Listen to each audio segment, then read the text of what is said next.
करुणा साहस इसी मिट्टी में है शहादत, ठीक नहीं जो ढूंढते यहाँ बस अदावत। इसको पढ़ने को यहाँ ठहरना भी जरूरी है, मोहब्बत से ही मुकम्मल होता है पानीपत। नमस्कार, आदाब, मैं मार्टिन फैसल और आज फिर हमारे साथ एक खास मेहमान जो कि पानीपत की ही जमीन से हमारे पास मौजूद हैं। नाम है वैशाली शर्मा। बहुत बहुत स्वागत है आपका। तो वैशाली, हम शुरू करेंगे आपसे कुछ सवाल जो आपकी जर्नी है और किस तरीके से किस मुकाम तक आपको पहुंचना है। और आमतौर पर हम हुनरमंदों से एक मुलाकात रखते हैं। तो सबसे पहला सवाल तो आपसे यही है कि आप जो एक्टिंग की फील्ड में आप आई हैं और आपने म्यूजिक एल्बम्स भी किए हैं, तो आपकी जो इस जर्नी की शुरुआत कहाँ से थी? एक्चुअल में मतलब मुझे एक्चुअल में नहीं पता था कि किधर से क्या स्टार्ट करना है। स्कूल में I was very active in dance and debates and everything, but school में प्लेज वगैरह के लिए इतना नहीं होता। आपको लगता है कि क्या इतना ज़्यादा, लेकिन जब मैं यहाँ पर आई, मैंने यहाँ पर कॉलेज में ज्वाइन किया। वहाँ पर डिबेट क्लब था और ड्रामा क्लब था। तो मेन जो मेरा शुरू हुआ है जर्नी वो ड्रामा क्लब से शुरू है। हमारे कॉलेज के द शाइन क्लब उनका नाम है, ड्रामा क्लब का। तो वहाँ से मेरी जर्नी शुरू हुई। मुझे लगा कि हाँ, actually I can do something like this. तो वहाँ से शुरू हुआ। फिर वहाँ से मैंने आउटसोर्स करना शुरू किया और जब मैंने थिएटर किया तो मुझे लगा कि हाँ, मैं कर सकती हूँ। तो उसके बाद फिर मैंने म्यूजिक एल्बम्स वगैरह किया। तो अब मुझे लगता है कि yes, this is something I can do. तो वहाँ से मेरी जर्नी शुरू हुई। इसमें फैमिली का कितना सपोर्ट था? फैमिली का सपोर्ट इज लाइक कि ठीक है, उनको अगर ना बताओ तो ठीक है, अगर बता दो तो थोड़ा रहता है। क्योंकि अभी आपने बताया मैं पानीपत से हूँ, तो इतना डेवलपमेंट नहीं हुआ उधर। तो भी उनको समझने में उनको समझने में ये चीज़ भी है जो कर सकते हैं, ये भी एक इंडस्ट्री है करने के लिए। तो थोड़ा टाइम लगेगा। तो ठीक है, अभी मना रहे हैं पेरेंट्स को सपोर्ट के लिए, बट हाँ, अभी चल रहा है। उनको ये तो लगता होगा कि कहीं पढ़ाई का नुकसान ना हो। या एग्जैक्टली, वो उनको ये चीज़ ज़रूर लगती है क्योंकि आप भी जानते हो कि आप मॉडल हो, एक्टर हो, कुछ भी हो, पढ़ाई तो ज़रूरी है ही। क्योंकि आपको एटलीस्ट ग्रेजुएशन या फिर पोस्ट ग्रेजुएशन करना बहुत ज़रूरी है, क्योंकि अनपढ़ तो कोई भी नहीं रहना चाहेगा, राइट। तो उनको लगता है कि ये सब चीज़ से हटकर अगर आप पढ़ाई में ज़्यादा करो तो बहुत ज़्यादा स्टेबल रहेगा। तो मैनेज करना पड़ता है मुझे। मैं मैनेज करती हूँ पढ़ाई को, अपने कॉलेज को और अपने इस काम को। तो तभी उनको थोड़ा सा रहता है सब लोग कि ठीक है, कर रही है। तो अभी पढ़ाई कहाँ से चल रही है? अभी एक्चुअली मैं गौतम बुद्ध यूनिवर्सिटी से इंग्लिश ऑनर्स कर रही हूँ। मेरा सेकंड ईयर है ये अभी, तो वहाँ से इंग्लिश ऑनर्स कर रही हूँ। तो इंग्लिश ऑनर्स कर रहे हैं तो नॉवेल्स का तो आपको बड़ा शौक होगा। शौक शौक है या फिर कहते हैं कि बर्डन है? नहीं नहीं नहीं, एक्चुअल में मेरा इंग्लिश ऑनर्स लेने का रीजन यही था, और इसके पीछे भी स्टोरी है। Like I gave exam, CUET का एग्जाम दिया था और मैंने डीयू में एडमिशन के लिए दिया था। तो आई गॉट डीयू के कॉलेज में admission, but that was philosophy honours. But मुझे इंग्लिश ऑनर्स ही करना था क्योंकि मुझे इंग्लिश पसंद है एज ए लैंग्वेज और नॉवेल्स पढ़ना मुझे पसंद है। तो उसके लिए मैं गौतम बुद्ध यूनिवर्सिटी गई, वहाँ पर मैंने एडमिशन लिया। तो या this is something that I like, मुझे अच्छा लगता है पढ़ना नॉवेल्स वगैरह। दिल्ली यूनिवर्सिटी के अगर आपने बात की तो वहाँ के फेस्ट बड़े मशहूर हैं। राइट। तो दिल्ली यूनिवर्सिटी में आपने दाखिला एडमिशन लेने के लिए क्यों इरादा बनाया था? क्या सबसे पहली थॉट क्या थी आपकी? या एग्जैक्टली, दिल्ली यूनिवर्सिटी के लिए मुझे ये लगा था कि एक्सपोजर और एक्सपीरियंस बहुत ज़रूरी है लाइफ में। हर चीज़ के लिए चाहिए होता है और दिल्ली यूनिवर्सिटी हब है उन सब चीज़ों का। अगर आपको बिजनेस करना है, आपको एक्टिंग करना है, आपको थिएटर करना है, आपको कुछ भी करना है, तो दिल्ली यूनिवर्सिटी माना जाता है कि हाँ, this is something really good. तो इसलिए मैंने सोचा था कि, और नाम है, ऑब्वियसली नाम है दिल्ली यूनिवर्सिटी का पूरे इंडिया में, पूरे वर्ल्ड में। तो इसलिए मैंने सोचा था कि वहाँ पर एडमिशन लेंगे तो मुझे एक्सपोजर मिलेगा लाइफ में। ये सीधा वहाँ मुझे नहीं चाहिए, ऐसे एक्स्ट्रा थोड़ा बहुत मलाल रहता है दिल्ली यूनिवर्सिटी में। बिल्कुल।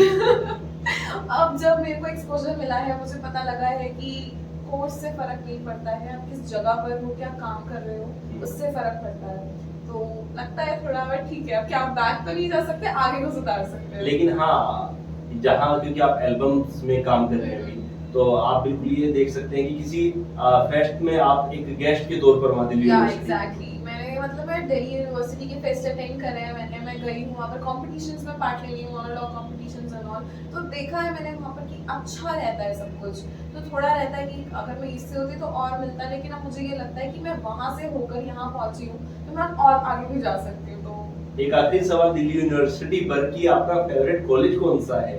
हंसराज से शाहरुख खान ने पढ़ाई की है, तो किरोड़ीमल से अमिताभ बच्चन निकले हैं, मनोज वाजपेयी सत्यवती कॉलेज से निकले हैं, तो अलग अलग जो अभिनय की फील्ड से काफी लोग निकले हुए हैं। तो आपका फेवरेट कॉलेज में कौन सा कॉलेज आता है?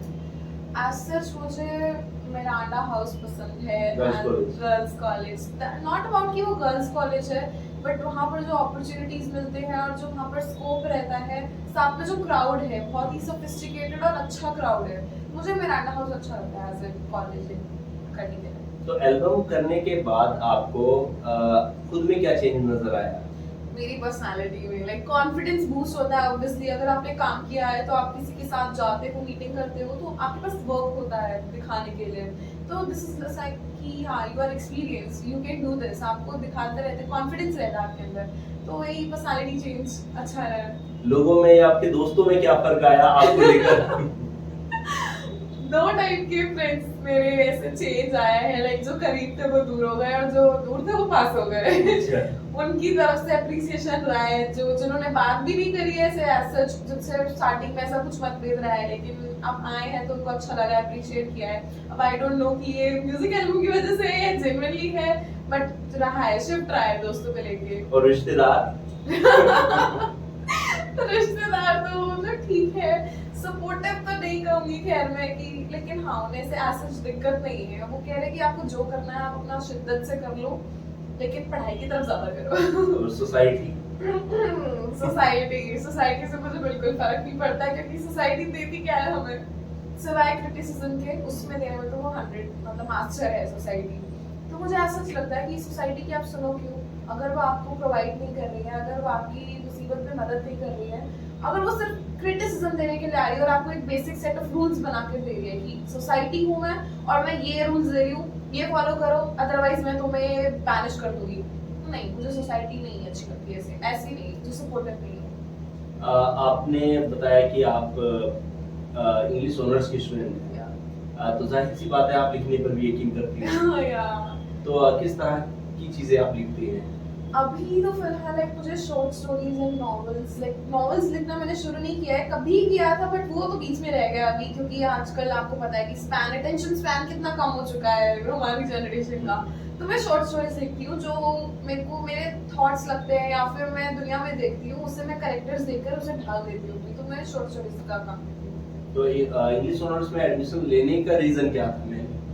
मेन रीजन यही था क्योंकि उस टाइम मेरे दिमाग में कुछ नहीं था, मुझे बस इंग्लिश पसंद थी, लैंग्वेज पसंद थी, और उस लैंग्वेज से जुड़ा हुआ जो एसेंस होता है ना, जो नॉवेल्स के अंदर थ्रू आपको दिखता है, आपको कल्चर पता लगता है।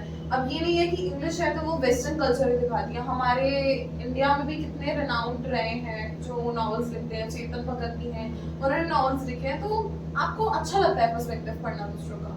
तो इसलिए मेरे को इंग्लिश ऑनर्स करना था क्योंकि मेरा स्ट्रॉन्ग पॉइंट है इस English. A Diary of Young Girl और Romeo Juliet? Yeah, by Shakespeare and by Anne Frank. Reason? क्योंकि रोमियो जूलियट जो कि शेक्सपियर ने लिखी है और the diary of young girl जो कि एने फ्रैंक की है, मैं उनमें से एने फ्रैंक की नॉवल को ज़्यादा मतलब सपोर्ट करती हूँ, मतलब ज़्यादा पसंद करूँगी पढ़ना डिस्पाइट वो, क्योंकि मुझे प्रैक्टिकल लाइफ में चलना थोड़ा सही लगता है। That is about a girl जो जिसने जिंदगी नहीं देखी है अपनी, वो बाहर नहीं जा पा रही है, एक्सप्लोर नहीं कर पा रही है जिंदगी को, और कहीं ना कहीं अपने घर के अंदर ही बंद है। अब ये तो सोसाइटी की वजह से है जो लड़ाई चल रहा है, बट कहीं ना कहीं हमारे लिए भी वैसा ही है कि हम फ्री होकर भी फ्री नहीं है, हम भी अपने लाइफ के अंदर ही, अपने घर के अंदर ही बंद हैं कहीं ना कहीं। तो मैं रिलेट कर पाती हूँ कि वो जो फ्रीडम नहीं है ना, वो आजकल हमें फ्रीडम मिलके भी फ्रीडम नहीं मिलती, और उससे बेचारी को तो वैसे ही नहीं मिली। और दूसरी तरफ देखा जाए तो रोमियो जूलियट वो तो मुझे स्टूपिड स्टोरी लगती है, दो लवर्स की जिनके पीछे उन्होंने इतने लड़ाई करवाई और इतने लोग मरवाए। लव अच्छा होना चाहिए, इमोशनली सेंसिटिविटी होनी चाहिए, मैं खुद इमोशनली सेंसिटिव हूँ, बट सेंसिटिविटी के साथ साथ आपको प्रैक्टिकलिटी भी साथ लेके चलनी पड़ेगी, वरना तो काम नहीं चलेगा। तो आप उस यंग जनरेशन को क्या कहना चाहेंगे जो आजकल लव की तरफ जल्दी अट्रैक्ट हो जाते हैं, उनको अभी नहीं मालूम इसके मीनिंग के बारे में? या right, this is all a mirage, एक बबल है जो ऐसे बर्स्ट होता है जब पहली बार आपका ब्रेकअप होता है और पहली बार आपको पता लगता है कि अरे क्या कर रही थी मैं। तो लाइक आपको सोच समझ के करना चाहिए। आजकल की जनरेशन में वो वाला प्यार नहीं है जो पहले हमारे पेरेंट्स के जनरेशन में था। तो दिस इज समथिंग कि आपको करियर पे ज्यादा फोकस करना चाहिए। एक कंपैटिबल पार्टनर रखो आप अपने साथ, अगर रख रहे हो जेन्युइनिटी रखो, लेकिन अपनी जिंदगी मत उसके लिए कुर्बान करो, क्योंकि आजकल कोई नहीं करेगा आपके लिए। शायद आपका ये भी कहा जा सकता है कि जैसे ये इंस्टाग्राम का चलन ज्यादा हुआ है, लोग जो है शॉर्ट्स में ज्यादा यकीन कर रहे हैं। शॉर्ट्स में तो स्टोरीज भी उनकी जो रियल स्टोरीज हैं वो भी शॉर्ट्स में ही निपट जा रही है। तो इसको क्योंकि पहले जो लोगों के पास वक्त था, किसी को एकदम उन सारी सभी चीजों के लिए तैयार नहीं होते थे, कि किसी को एकदम से हाँ बोल देना या फिर बहुत मशक्कत करनी पड़ती थी। और आज हाँ और फिर ना, मतलब इस छोटे से फासले में बहुत ज्यादा नुकसान लोग उठाते हैं। या राइट। तो आजकल जनरेशन को सब कुछ क्विक चाहिए, उन्हें पैसा भी क्विक कमाना है, उन्हें प्यार भी क्विक चाहिए, उन्हें फेम सक्सेस सब कुछ क्विक चाहिए। तो इसलिए वो जो क्विकनेस है ना वो इनके रिश्तों में भी आ गई है, मतलब वो डिपेंडेंसी और वो सब चीजें हर चीज में फास्ट है। फास्ट एंड फ्यूरियस जो मूवीज बनी है ना वो जिंदगी हो चुकी है सबकी। तो यार राइट, अभी उन्हें नहीं फर्क पड़ता, उन्हें सब कुछ नहीं, टेम्परेरी है सब कुछ। There is nothing permanent I have like seen in this world now in today's generation. Facebook, Instagram, Twitter, Snapchat, इनमें से किस ऐप की आप तरजीह करेंगे? लाइक इंस्टाग्राम और स्नैपचैट पे मैं हूँ, ट्विटर पे नहीं हूँ मैं, ना ही फेसबुक पर हूँ। बट इन सब में से काम का मुझे ट्विटर लगता है, क्योंकि इंस्टाग्राम पे अगेन आप अपना वर्क दिखा सकते हो, आप अपना पोटेंशियल दिखा सकते हो, एंड स्नैपचैट पे आप सिर्फ टाइम पास कर सकते हो विद फिल्टर्स। तो ट्विटर पे मुझे ये लगता है कि वहाँ पर जो आपको प्रॉब्लम है लाइक किसी भी चीज़ से, किसी भी इंडिया में कुछ भी चीज़ हुई है तो आपको नॉलेज भी मिलता है वहाँ से, ना आप पोस्ट करके आप जागरूकता फैला सकते हो, थोड़ा सा ना अवेयर कर सकते हो लोगों को। कोई प्रॉब्लम है ट्वीट डालो टाइप करके and that issue will be resolved with in minutes. तो मुझे ट्विटर ज़्यादा काम का लगता है, लेकिन मैं यूज इंस्टाग्राम करती हूँ। तो वैशाली का नेक्स्ट कदम क्या होने वाला है? अभी तो I am doing music videos and उसके बाद I am like keen to do auditions for movies and all, and like next कदम तो मेरा यही है कि आगे आगे बढ़ना, there is no looking back. और aim final is success. I don't know in which field, but I definitely know that it will be success in any field. Favorite actor का नाम? Okay, so as such मेरे को आजकल के time में अगर मैं देखूँ तो फेवरेट एक्टर मेरे को नवाजुद्दीन सिद्दीकी जी लगते हैं, जो कि बहुत ही ऐसे काम उनका जो होता है वो काम इनका पोज होता है, वो ऐसे लगता है कि वो नेचुरल कर रहे हैं, वो एक्टिंग जो है वो नेचुरल है। तो जो आजकल के एक्टर्स आए हैं जो कि अनरियलिस्टिक चीज़ों को दिखाते हैं, वो मेरे को थोड़ा सा लगता है, थोड़ा इरिटेट करती है वो चीज़। लेकिन जो रियलिस्टिक एक्टिंग है, जो हमारे एक्टर्स वो वाले हैं जो वेब सीरीज में करते हैं, तो वो मुझे ज़्यादा अच्छा लगता है। अभी हमारी जैसे सीरीज आई है पंचायत, उसके अंदर जो जितेंद्र जी ने काम किया है इट वाज कमेंडेबल, और मतलब अच्छा काम लगता है मुझे वो। तो वैसे एक्टर्स में ज़्यादा काफी सराहना मिल रही है फैसल मलिक को, सबको। एग्जैक्टली। एक्ट्रेस लाइक मैंने अभी जो देखा है, मैं अगर नाउ जनरेशन की बात करूँ तो आई गेस मुझे सिर्फ दीपिका पादुकोण, आलिया भट्ट का काम अच्छा लगता है। Like they have done commendable job in Gangubai Kathiawadi, and like Deepika Padukone ने भी पद्मावत में बहुत अच्छा काम किया था। और दीज आर समथिंग कि जो मैं ऐसा लगता है कि this is something really good. And Manisha Koirala ji जो हमारी जिन्होंने अभी हीरा मंडी में काम किया है, सोनाक्षी सिन्हा ने, तो दे हैव लाइक जान डाल दी उन्होंने कैरेक्टर के अंदर, तो वो अच्छा लगता है। लेकिन अगर हम बैक टाइम में जाएं तो माधुरी दीक्षित जी एंड रेखा जी तो आई लाइक देयर गॉडेस। तो आपको स्पोर्ट्स के, जैसे स्पोर्ट्स का चलन है देश के अंदर भी, अभी वर्ल्ड कप चल रहा है, देश के बाहर है लेकिन हमारी टीम भी इसमें पार्टिसिपेट कर रही है, तो क्या कितना इंटरेस्ट आपका क्रिकेट में, किसी और गेम में? Like I'm not a sports person, but like मैं थोड़ा सा स्पोर्ट्स का अपडेट रखा है मैंने। लाइक वर्ल्ड कप मैं जरूर देखती हूँ, not the T20 one, but the main world cup जो हमारा रहता है वो मैं जरूर देखती हूँ। लेकिन उसके अलावा like I know Neeraj Chopra, he is from Panipat like itself, तो उनके लिए ट्रैक रखा था मैंने, but I am not a sports person. Neeraj Chopra के लिए क्या कहना है कि नीरज चोपड़ा ने जैसे कि दुनिया भर में एक हमारे देश का नाम रोशन किया है, तो नीरज चोपड़ा ने अक्सर वो सामाजिक मामलों को लेकर के भी बोलते हैं खुल करके। उनके जो कॉम्पिटिटर है पाकिस्तान से अरफत खान, उनकी मम्मी का एक स्टेटमेंट आया था कि वो अगर वो जीता है तो वो भी मेरे बेटे की तरह है। तो आप नीरज चोपड़ा को जैसे कि सिर्फ एक स्पोर्ट्स पर्सनालिटी ना होने के उसके अलावा भी वो एक यंग जनरेशन को एक अच्छा मैसेज देने की कोशिश करते हैं, तो उनके बारे में आपको क्या कुछ कहना है? He is a really humble person. अगर आप इतनी ऊंचाई एकदम से देख लेते हो ना, तो आपके अंदर प्राइड आना तो लाइक नाज में है थोड़ा सा, बट अब ही उनके अंदर बिल्कुल प्राइड नहीं है। उनको मैंने देखा है, लाइक सामने से देखा है, he is such a person that he dress up in normal clothes and he will be standing like कि हाँ जी नमस्ते ऐसे करके। तो वो ग्राउंडेड है बहुत इंसान। तो हमारे यूथ को उनको देख के इंस्पायर होना चाहिए कि डिस्पाइट आपने वर्ल्ड कप मतलब वर्ल्ड के आप गए हो, वर्ल्ड के लिए आपने इतना कुछ किया, ओलंपिक्स में आप गोल्ड लाए हो, उसके बाद भी आप इतने ग्राउंडेड हो। क्यों? क्योंकि आप अपने रूट से जुड़े हुए हो, आप जानते हो आप किधर से आए हो, आपने किधर सफर किया है। तो लाइक वो अच्छा ग्रेट मैसेज देते हैं कि हम्बल रहो, ग्राउंडेड रहो और अच्छा सक्सेस के लिए अपना काम करो जो आप कर रहे हो। तो इस पे आपको ये क्या कहना है कि एक जनरेशन जो है इंस्टाग्राम पे बहुत ज्यादा वक्त इसलिए स्पेंड कर रहे हैं, या तो वो अपने वीडियोस अपडेट कर रहे हैं ताकि उनको अच्छी रीच मिल जाती है उस चीज को लेकर के, और एक जनरेशन वो है जो पूरी मेहनत से नीरज चोपड़ा की तरह मेहनत कर रहे हैं मैदान में, या फिर कुछ क्रिकेटर्स हैं विराट कोहली या इस तरह के काफी अलग अलग स्पोर्ट्स में लोग हैं। तो दोनों ही यंग हैं और दोनों अपनी अपनी फील्ड में मेहनत कर रहे हैं, लेकिन आप इनका क्या फ्यूचर देखते हैं जो इंस्टाग्राम पे एक पॉपुलैरिटी के लिए चीजों को कर रहे हैं और एक जो है सही दूसरे ट्रैक पर है, तो आप उनको उसके बारे में आपको क्या कहना है?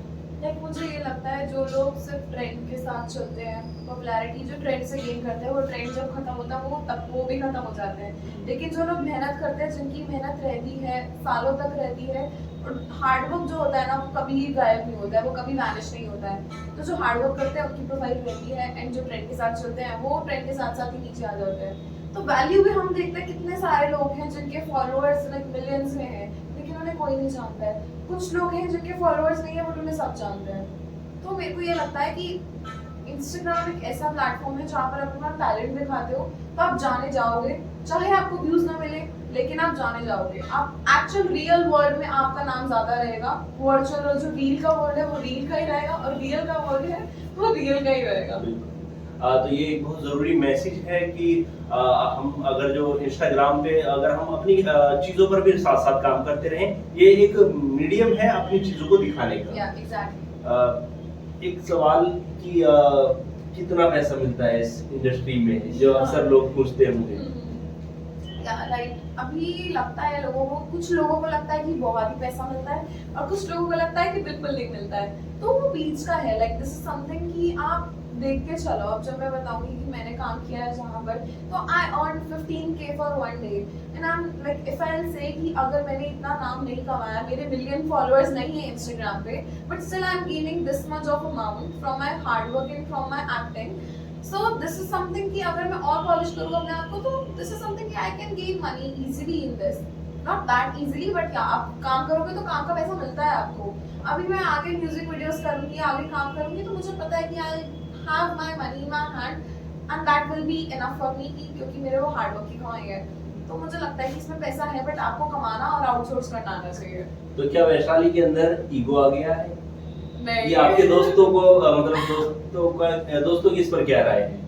या कुछ को लगता है कि मैं बदल गई हूँ, बिल्कुल चेंज हो गई हूँ, मैं बात करने का तरीका में रूड हो गई हूँ, but this is something that I have gained after a lot of time. मैं जब पानीपत से आई थी, I was not like this, I was a डम गर्ल पहले।